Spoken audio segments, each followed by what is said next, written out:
Hey guys, मैं हूं गौरव और आज हम लोग एक्सप्लेन करेंगे एक मूवी जिसका नाम है मॉर्बियस। तो आइए आज का मूवी एक्सप्लेनेशन शुरू करते हैं। मूवी के शुरुआत में हम देखते हैं एक हेलीकॉप्टर को जो कि पहाड़ों के बीच से उड़ के कुछ चीज को अपने साथ लेकर जा रहा होता है। फिर वो हेलीकॉप्टर जाता है एक झरने के पास और जाके एक पहाड़ी पर रुकता है। फिर वहाँ मौजूद पायलट कहता है कि वो लोग अंधेरे में वहाँ पे नहीं रुक सकते।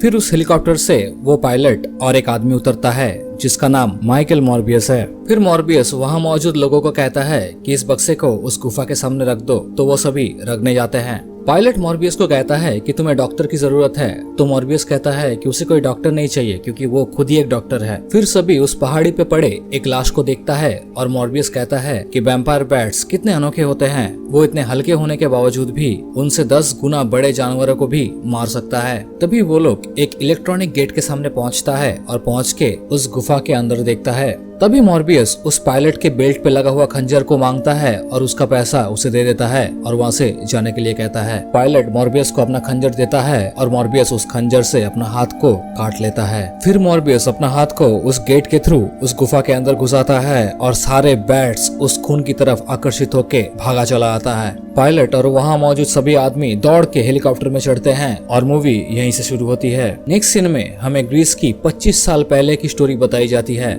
जहाँ पे हम देखते हैं एक लड़के को जो कि चेस खेल रहा होता है और उसका नाम माइकल है।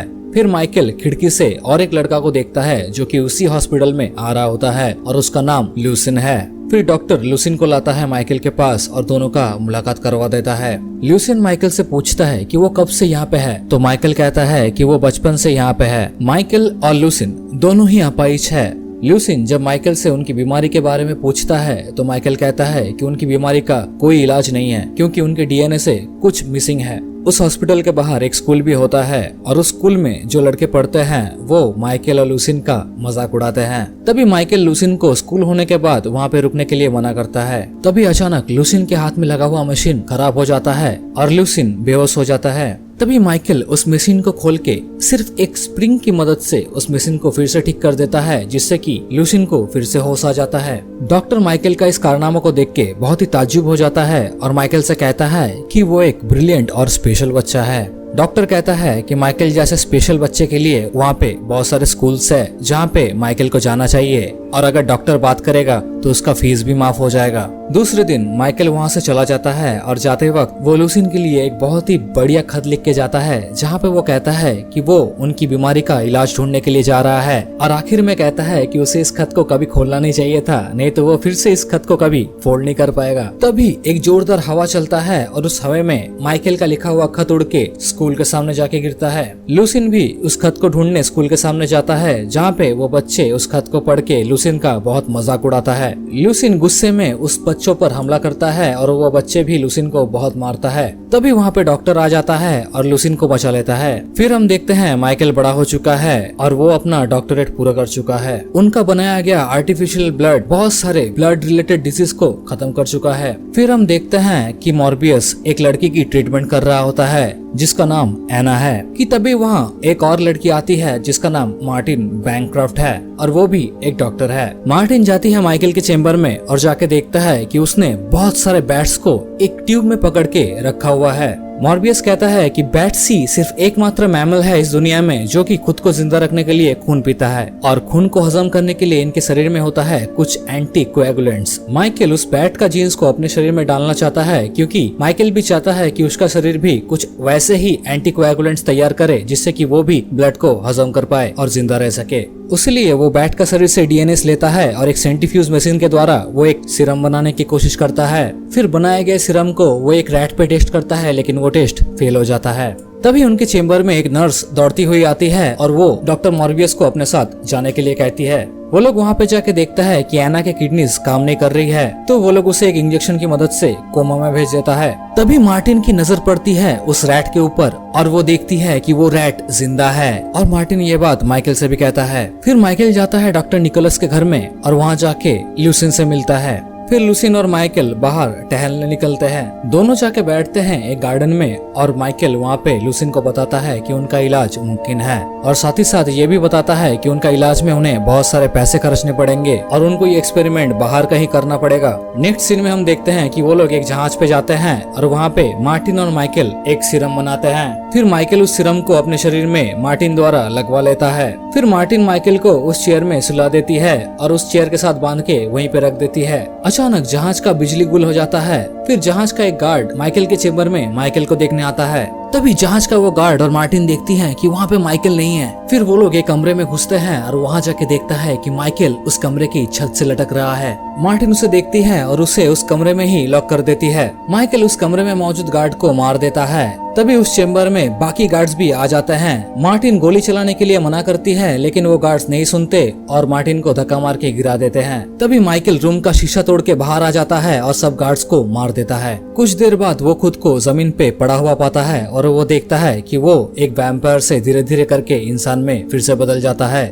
वो देखता है कि उसका शरीर पूरी तरीके से बदल गया है और वो फिर से चल पा रहा है। माइकल चलते हुए अपने चेम्बर में आता है और देखता है वहाँ पे सभी मरे पड़े हैं। माइकल मार्टिन को देखता है और सामने जाने पर पता चलता है कि उसकी सांसें अभी भी चल रही है और वो जिंदा है। फिर माइकल सीसीटीवी रिकॉर्ड्स देखता है और उसे अपना उस रूप के बारे में पता चलता है। फिर माइकल वॉकी टॉकी से सबको खबर देता है कि वो कौन से शिप में है और कहाँ पे है और एक सीरम लेके पानी में कूद जाता है। दूसरे दिन उस शिप में सीबीआई के आदमी आते हैं जिनमें से एक का नाम साइमन है। साइमन को वहाँ से वो ओरिगामी पेपर मिलता है जो कि माइकल ने मार्टिन को दिया था।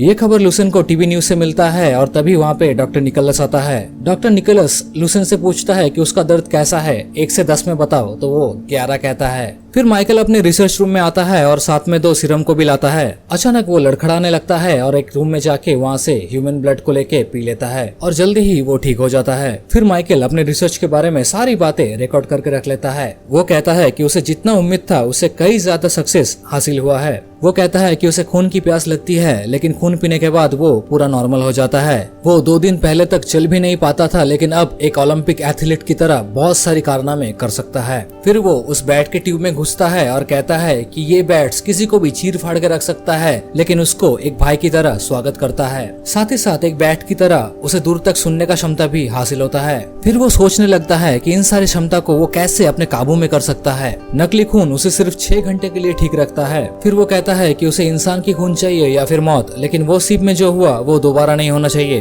तभी माइकल के चेम्बर में लुसेन आता है और माइकल उसे ब्लड देने के लिए कहता है। तभी लुसेन फ्रीजर से ब्लड निकाल के माइकल को देता है और माइकल उसे पी लेता है। फिर माइकल धीरे धीरे ठीक होना शुरू होता है। तभी लुसेन कहता है कि उसे भी ठीक होना है और उसे भी वो सीरम चाहिए। तो माइकल कहता है कि यहाँ से चले जाओ, ये कोई वरदान नहीं है, ये एक श्राप है। लुसेन जिद करता है। तभी माइकल धीरे धीरे वैम्पायर में बदलता है और उसे जाने के लिए कहता है। दूसरे सीन में हॉस्पिटल में मार्टिन के पास सीबीआई के आदमी आते हैं और उससे पूछताछ करते हैं। पूछताछ करने पर मार्टिन कहती है कि उसे ठीक से कुछ याद नहीं है। नेक्स्ट सीन में हम देखते हैं एक नर्स को जो कि हॉस्पिटल में चल रही होती है। तभी वहाँ के लाइट्स ऑन ऑफ होना शुरू होता है और वहाँ पे मॉर्बियस आ जाता है। फिर मॉर्बियस उस नर्स को मार के उसका खून पी के वहाँ से चला जाता है। फिर सभी वहाँ पे आते हैं और देखते हैं कि वो नर्स का शरीर बिना खून का पड़ा हुआ है। तभी मॉर्बियस एक बैग में सभी खून के पाउचेस लेके वहाँ से निकलने ही जाता है कि तभी वहाँ पे सीबीआई के आदमी आ जाते हैं। सीबीआई के आदमी मॉर्बियस से पूछताछ करता है और उसे पकड़ने ही जाता है कि तभी वहाँ से मॉर्बियस भाग जाता है।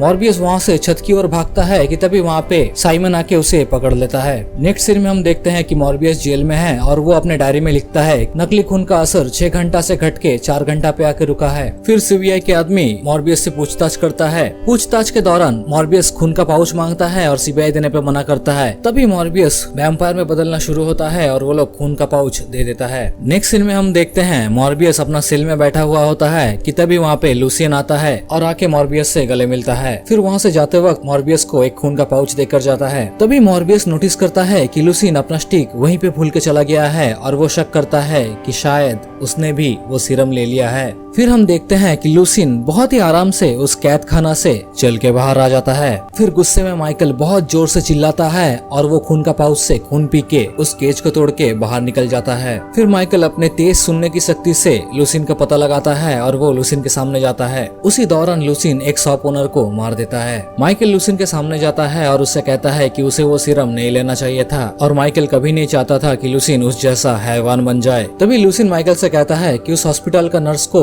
लूसिन ने मारा था और उसका खून भी लूसिन ने पिया था क्योंकि वो उसका पहला बार था और उसे पता नहीं था कि वो क्या कर रहा है। तभी लूसिन माइकल से कहता है कि अपनी असलियत को कबूल करो और चलो कुछ मजेदार करते हैं। तभी माइकल लूसिन से कहता है कि अभी वो उसका भाई नहीं है क्योंकि उसका भाई ऐसा नहीं था। फिर दोनों भागाभागी करते हैं और एक दूसरे पर हमला करते हैं। भागाभागी के बाद दोनों एक जगह पे आकर रुकते हैं और वहाँ पे कुछ पुलिस इंस्पेक्टर भी आते हैं उन्हें पकड़ने के लिए। वो लोग लूसिन को पकड़ने की कोशिश करते हैं कि तभी लूसिन उन पर हमला कर देता है और उन्हें मार देता है। हमला करके सबको मारने के बाद लूसिन कहता है कि मौत सिर्फ उन्हीं को क्यों चुना था, दुनिया को भी तो पता चले कि मौत कैसा होता है। ये कहते हुए वो माइकल पर हमला करने ही जाता है कि माइकल वहाँ से एक मेट्रो के साथ उड़कर चला जाता है। फिर सीबीआई के आदमी आते हैं उस स्टेशन पे और वहाँ पे आके उन इंस्पेक्टर्स को मरा हुआ पाता है। फिर हम देखते हैं मार्टिन को जो कि अपनी कंप्यूटर में कुछ रिसर्च कर रही होती है और बाहर से लूसिन उसे चोरी छुपे देख रहा होता है। दूसरे दिन मार्टिन सीबीआई से बचते हुए एक शॉपिंग मॉल में घुसती है और वहाँ से एक बस पकड़ के निकल जाती है। तभी वो पीछे मुड़ के देखती है कि उसके पीछे वाले सीट में बैठा होता है मॉर्बियस। मॉर्बियस मार्टिन से कहता है कि जो सब खून इस शहर में हो रहा है वो सब खून के पीछे उसका कोई हाथ नहीं है। इन सब खून के पीछे लूसियन का हाथ है क्योंकि वो भी ये सीरम ले लिया है। उसी के साथ मॉर्बियस मार्टिन से मदद भी मांगता है। दोनों जाते हैं कॉफी शॉप में और वहाँ जाके मॉर्बियस अपना खून पीने का ट्रैक रिकॉर्ड मार्टिन को बताता है। तभी वहाँ उस कॉफी शॉप में कुछ गुंडे आते हैं और वो शॉप ओनर को कुछ जाली नोट देते हैं। माइकल उन गुंडों की बात सुनता है और वहाँ से निकल जाता है। फिर माइकल उन गुंडों को फॉलो करता है और फॉलो करते करते उनके अड्डे में पहुंचता है। उनके पास जाके माइकल कहता है कि उसे उनका लैब चाहिए। तभी उनमें से एक लड़का आगे आता है और आगे आके माइकल पर हमला करने की कोशिश करता है। तभी माइकल उस लड़का का हाथ पकड़ लेता है और पकड़ के उसका हाथ तोड़ देता है और कहता है कि जाके घर में तेल से मालिश कर लो। फिर बाकी के सभी लड़के भी वहाँ से भाग जाते हैं। फिर माइकल वहाँ मौजूद सारे मशीन्स को खोलता है और खोल के अपने लिए एक सेंट्रीफ्यूज मशीन बना लेता है। नेक्स्ट सीन में हम देखते हैं लूसिन को जो कि एक अच्छा सा ड्रेस पहन के मिरर में खुद को संवारता है। फिर सज धज के एक क्लब में जाता है। क्लब में पहुंच के वो एक लड़की को इम्प्रेस करने की कोशिश करता है कि तभी उसका दोस्त उसे धकेल देता है। गुस्से में लूसिन क्लब से बाहर निकल जाता है और वहाँ उन तीनों का वेट करता है। वो तीनों बाहर निकलते ही लूसिन उन तीनों पर हमला कर देता है और उनका खून पी लेता है। फिर हम देखते हैं मार्टिन भागते भागते उसकी रिसर्च लैब में जाती है और वहाँ पे पहले से ही लूसिन मौजूद होता है। लूसिन मार्टिन से माइकल का पता पूछता है लेकिन मार्टिन नहीं बताती। फिर माइकल का पता ना मिलने पर लूसिन वहाँ से निकल जाता है। लूसिन वहाँ से निकलने के बाद मार्टिन वहाँ से कुछ सामान लेकर माइकल के पास आ जाती है। उसी रात सीबीआई पहुँचता है मार्टिन के रूम में और वहाँ पे जाके देखता है कि मार्टिन और उसकी बिल्ली वहाँ पे मौजूद नहीं है। मार्टिन उसकी बिल्ली को एक कैन से खाना निकाल के देने ही जाती है कि तभी उसका हाथ कट जाता है और उसके हाथ से खून गिरता है। वो खून देखकर माइकल धीरे धीरे वैम्पायर में बदलना शुरू होता है कि तभी वो कहता है कि अपना हाथ बांध लो नहीं तो वो कंट्रोल नहीं कर पाएगा। फिर माइकल उसी बिल्डिंग का छत में जाता है और मार्टिन भी उसके पीछे पीछे वहाँ जाती है। फिर दोनों किस करते हैं और ये चीज लूसिन दूर से खड़ा होकर देखता है। फिर सीबीआई पहुँचता है उस क्लब के बाहर हुए हादसे को देखने। दोनों सीसीटीवी फुटेज चेक करता है और देखता है कि वहाँ पे माइकल ने उनका खून नहीं किया बल्कि एक दूसरा आदमी था जिसने उनका खून किया है। फिर ये खबर टीवी चैनल पे भी आता है और डॉक्टर निकोलस इसको देखता है। ये घटना को देखने के बाद डॉक्टर निकोलस लूसिन के घर जाता है और उससे बात करता है लेकिन सैडली लूसिन उन्हें भी मार देता है। नेक्स्ट सीन में हम देखते हैं कि माइकल एक दूसरा केमिकल तैयार किया है जो कि बैट्स के लिए घातक है। तभी मार्टिन कहती है कि अगर लूसिन को मारना है तो उसके दिल में हमला करना पड़ेगा। फिर माइकल वहाँ से उसे जाने के लिए कहता है। फिर माइकल को डॉक्टर निकोलस का एक फोन आता है और वो वहाँ से फौरन निकल जाता है डॉक्टर निकोलस की ओर। माइकल डॉक्टर निकोलस के पास जाके देखता है कि वो अपनी आखिरी सांसें गिन रहा होता है और वो माइकल से कहता है कि उसे कुछ भी करके लूसिन को रोकना होगा। फिर माइकल सुनता है कि लूसिन उसकी गर्लफ्रेंड मार्टिन को पकड़ा हुआ है और उसे मारने जा रहा है। माइकल मार्टिन को ढूंढते हुए फौरन निकलता है और निकल के मार्टिन के पास जाता है। वहाँ जाके देखता है कि मार्टिन भी अपनी आखिरी सांसें गिन रही होती है। मार्टिन माइकल को किस करता है और उसका होंठ से निकला खून को पी लेता है। फिर वो मर जाती है। फिर माइकल वैम्पायर में बदल जाता है और मार्टिन का खून पी लेता है। फिर वहाँ पे लूसिन आता है और माइकल और लूसिन में घमासान लड़ाई होता है। लड़ाई में लूसिन माइकल को बहुत मारता है और मारते मारते जमीन के नीचे लेके जाता है। लूसिन माइकल को मार ही देने जाता है कि तभी वहाँ पे माइकल अपना स्पेशल पावर्स से सारे बैट्स को बुला लेता है। माइकल उन बैट्स का इस्तेमाल करते हुए लूसिन को एक दीवार पे चिपका देता है। फिर माइकल जाता है उस इंजेक्शन को लेकर और लूसिन के दिल में लगा देता है जिससे कि लूसिन का वहीं पे ही मौत हो जाता है। फिर माइकल और सारे बैट्स जमीन के नीचे से बाहर निकल जाते हैं। फिर हम देखते हैं माइकल का होठ से खून पीने के बाद मार्टिन अभी भी जिंदा है और वो अपना आँख खोलती है। मूवी के आखिरी सीन में हम देखते हैं कि एंड्रियन नाम का आदमी आता है जो कि माइकल को उसके साथ काम करने के लिए कहता है और मूवी यही पे खत्म हो जाती है। आशा करते हैं कि आपको ये मूवी एक्सप्लेनेशन पसंद आया होगा। अगर ऐसा ही वीडियोस आपको देखना है तो प्लीज हमारे चैनल को सब्सक्राइब जरूर से कीजिए, क्योंकि आपका एक सब्सक्राइब हमारे लिए मोटिवेशन का काम करता है। मिलता हूँ आपसे नेक्स्ट वीडियो में, तब तक के लिए बाय बाय।